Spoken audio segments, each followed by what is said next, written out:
रातोळी तालुका नायगाव जिल्हा नांदेड येथे नव्यानेच शिवमंदिराचे बांधकाम करण्यात आले आहे। या शिवमंदिरामध्ये येत्या 27 तारखेला शिवलिंगाची प्राणप्रतिष्ठा करण्यात येणार आहे।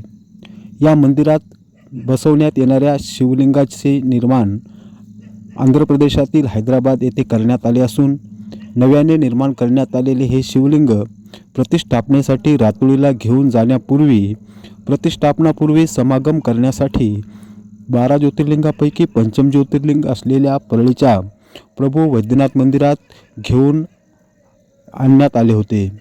रातोळी येथील शिवभक्तांनी मोठ्या श्रद्धेने आणि भजनाच्या आनंदामध्ये हे शिवलिंग परळी येथे आणले। प्रभू वैद्यनाथ मंदिरात या शिवलिंगाची पूजा अर्चा करून प्रभू वैद्यनाथाशी या शिवलिंगाचा समागम करण्यात आला। त्यानंतर पायी दिंडीने परळी ते रातोळी अशा पद्धतीने पायी दिंडी सोहळ्यात हे शिवलिंग रातोळी या गावी घेऊन जाणार आहेत। या ठिकाणी पायी दिंडीने जाऊन 27 तारखेला याच शिवलिंगाची प्रतिष्ठापना नव्याने बांधण्यात आलेल्या मंदिरात करण्यात येणार आहे। त्यानंतर 3 तारखेला या मंदिराचा कलशारोहण सोहळा आयोजित करण्यात आला आहे। या पायी दिंडी सोहळ्यात मोठ्या संख्येने शिवभक्त सहभागी झाले होते।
मी रोकड शंकरराव नागठाणे, राहणार रातोळी, तालुका नायगाव, जिल्हा नांदेड येथून आमची इच्छापूर्ती शिवभगवान मूर्तीची पायी दिंडी करण्यासाठी आम्ही परळी वैजनाथ येथे आंध्रामधून ती मूर्ती आणली आणि या परळीपासून ते रातोळीपर्यंत पैदल आम्ही जाणार आहोत।